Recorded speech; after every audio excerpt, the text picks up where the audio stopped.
Hey guys, welcome to the Coronavirus Daily, the best place to get all the coronavirus news that matters. But before we begin, please do click on the subscriber button so you can stay ahead of the curve. Also, please don't forget to like and comment with your questions. If any, I'll answer them in the comments or in subsequent videos. We'll see. The date today is 17th June. Let's dive straight in. So first, some good news, or is it? BBC reported coronavirus dexamethasone proves first life-saving drug.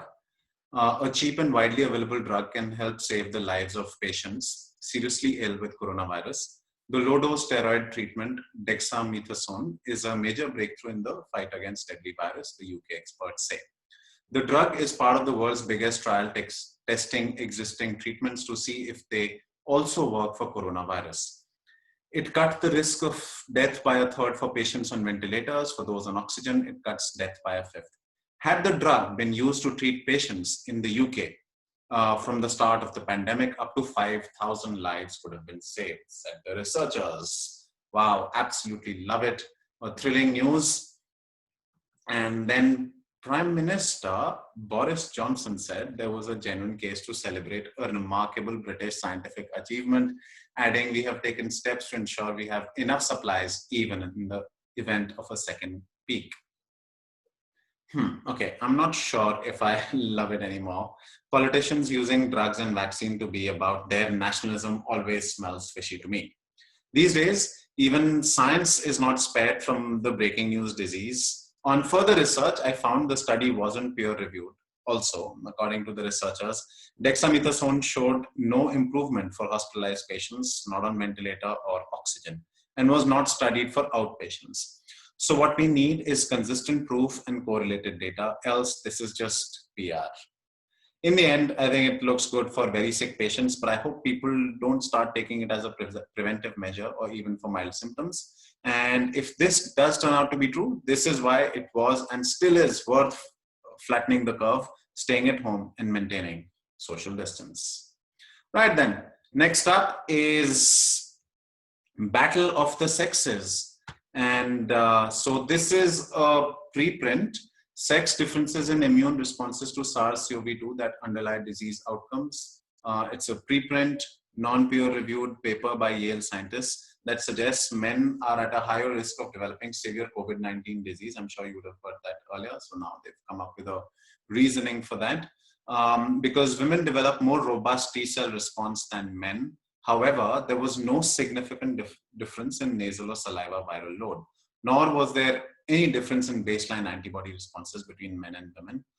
Also, men's ability to activate T-cell declined with age, while for women, their immune T-cell response did not decline with age. It's still in preprint, but if it does come out to be true, it's not great news, of course, for men. Okay then, on to some middle path of survival during this pandemic. I'll just give a reference of what I intend to talk about. This is about human behavior in the pandemic world. So this is social network-based distancing strategies to flatten the COVID-19 curve in a post-lockdown world. It says social distancing and isolation have been widely introduced to counter the COVID-19 pandemic. Adverse social, psychological, and economic consequences of a complete or near complete lockdown demand the development of more moderate contact reduction policies. Adopting a social network approach, we evaluate the effectiveness of 3 distancing strategies designed to keep the curve flat and aid compliance in a post-lockdown world. These are limiting interaction to a few repeat contacts akin to forming social bubbles, seeking similarity across contacts, and strengthening communities via triadic strategies. Simply, all these multisyllable words, what they're trying to say is we're now craving a sense of normalcy. We desperately want to move on from the state of fear. So I hope you do too, because I certainly do. So what can be done without burdening the health infrastructure? Because remember, like I said a little while back, flattening the curve. So we shouldn't be burdening the health infrastructure. Social bubbles.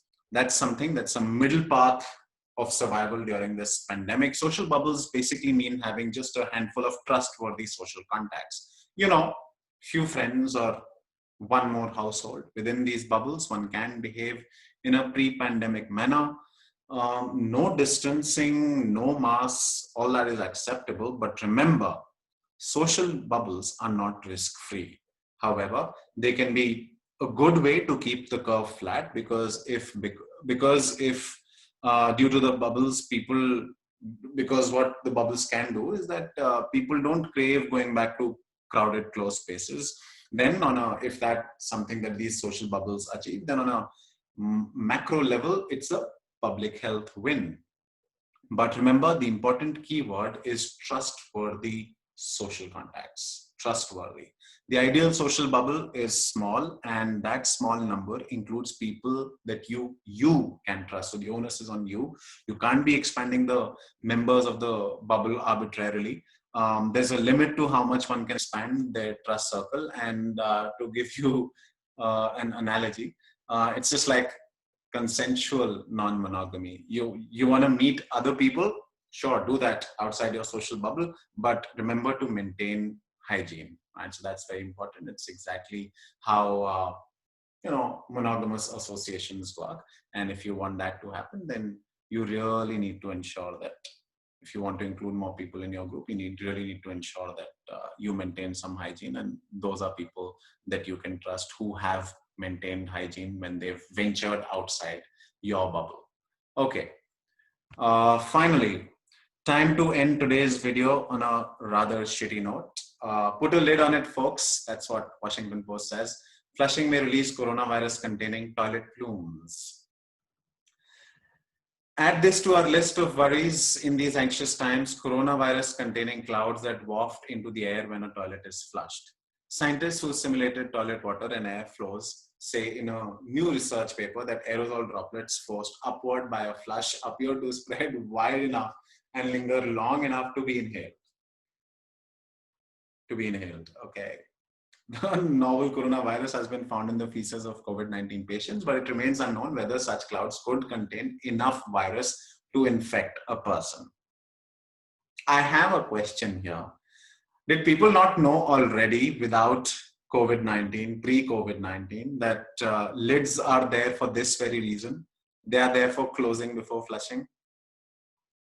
However, please note, this study is certainly no excuse for flushing denialists to thrive and feel vindicated in any way. Anyway, that's enough shit for today. Thanks for watching. If you like today's video, I would really appreciate if you can subscribe to the channel and hit the like button, share it with your friends. And of course, if you have any questions or just anything to say about the videos, please use the comment section. Goodbye, wash your hands, and see you next time.